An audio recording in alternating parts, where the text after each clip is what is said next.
নমস্কার বন্ধুরা, মন্টির রান্নাঘর চ্যানেলে তোমাদের স্বাগত জানাচ্ছি। চলে এলাম আরও একটি নতুনত্ব রেসিপি নিয়ে। আজ আমি তোমাদের বানিয়ে দেখাবো মুগ ডালের বরফি। তো বন্ধুরা, নববর্ষ তো চলেই এলো, আর বাঙালিদের কাছে নববর্ষ মানেই কিন্তু একটু মিষ্টিমুখ না হলে চলবেই না। তার জন্য আজ আমি চলে এসেছি একটি নতুনত্ব মিষ্টির রেসিপি নিয়ে। খুব কম উপকরণে, কম খরচে, বাড়িতে থাকা সামান্য উপকরণ দিয়ে কিন্তু আজকে আমি এই রেসিপিটি তৈরি করব। চলো তাহলে কথা না বাড়িয়ে এই রেসিপিটি আমি কিভাবে তৈরি করলাম সেটি দেখে নিই। রেসিপিটি বানানোর জন্য এখানে আমি 1 কাপ মতো মুগ ডাল ভালো করে ধুয়ে সেটিকে 2 থেকে 3 ঘন্টা মতো ভিজিয়ে রেখেছি। দেখো ডালটি কিন্তু ফুলে উঠেছে। এইবারে এটিকে বেটে নেব। তার আগে কিন্তু এই ডালটির জলটিকে ভালো করে ঝরিয়ে নিতে হবে। এই ডাল বাটাটি কিন্তু একদম শুকনো করে বাটতে হবে। দেখো ডালটিকে কিন্তু খুব ভালোভাবে বেটে নিলাম, আর এর মধ্যে কিন্তু জল ভাব নেই, কারণ এই ডালটিকে যত শুকনো করে বাটা যাবে তত এটি খেতে ভালো হবে। এইবারে মেন রান্নায় চলে যাই। তার জন্য একটি ফ্রাইং প্যানে আমি 3 টেবিল স্পুন মতো ঘি গরম করে নিয়েছি। এই রেসিপিটি করতে কিন্তু ঘিয়ের পরিমাণটা একটু বেশিই দিতে হয়, তবেই কিন্তু এর স্বাদটি ভালো লাগে। এইবারে এর মধ্যে দিয়ে দেব বেটে রাখা ডাল। সম্পূর্ণ ডালটিকে আমি এর মধ্যে দিয়ে দেব।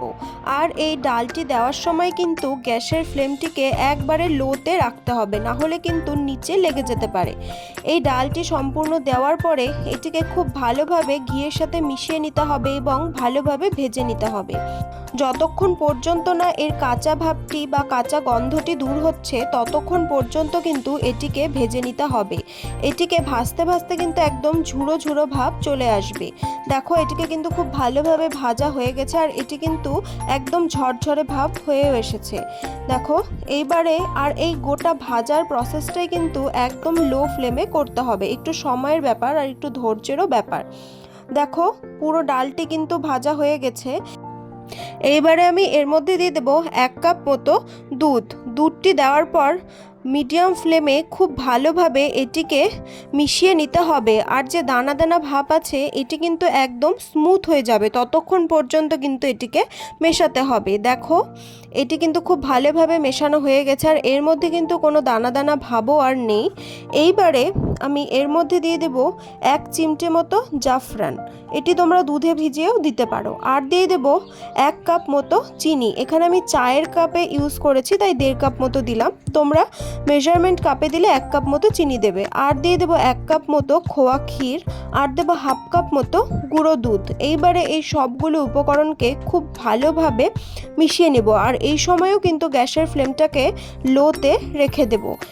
এই চিনিটি দেওয়ার পরে কিন্তু এই মিশ্রণটি আবারও পাতলা হয়ে যাবে।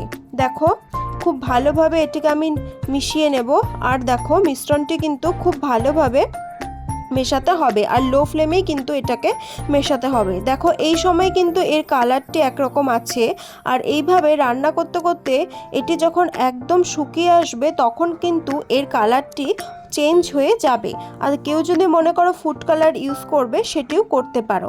দেখো মেশাতে মেশাতে কিন্তু একদম শেষ পর্যায়ে এটি একদম মিশে গেছে, আর এর কালারটিও কিন্তু চেঞ্জ হয়ে গেছে।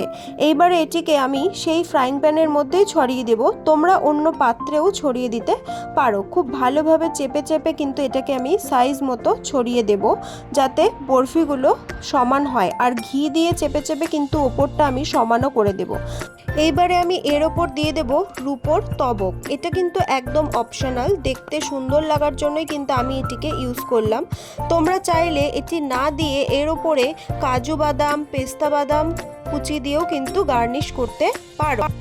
এইবারে এটিকে আমি খুব ভালোভাবে ঠান্ডা করে নেব। ঠান্ডা করে তারপর কিন্তু এটিকে আমি সাইজ মতো বরফি আকারে কেটে নেব।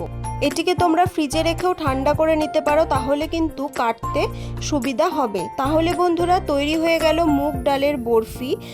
এই নববর্ষে তোমরা কিন্তু এই রেসিপিটি অনায়াসে ট্রাই করে নিতে পারো, যেহেতু এটি ঘরে থাকা উপকরণ দিয়েই তৈরি হয়। আর আমার এই রেসিপিটি যদি তোমাদের ভালো লাগে অবশ্যই ভিডিওটি লাইক করবে, শেয়ার করবে, চ্যানেলটিকে সাবস্ক্রাইব করে পাশে থাকবে। আরও নতুন নতুন রেসিপি পাওয়ার জন্য অবশ্যই বেল আইকনটিকে প্রেস করে রাখবে। আজ তবে চলি, দেখা হবে অন্য কোনো দিন নতুন একটা রেসিপি নিয়ে। Thank you.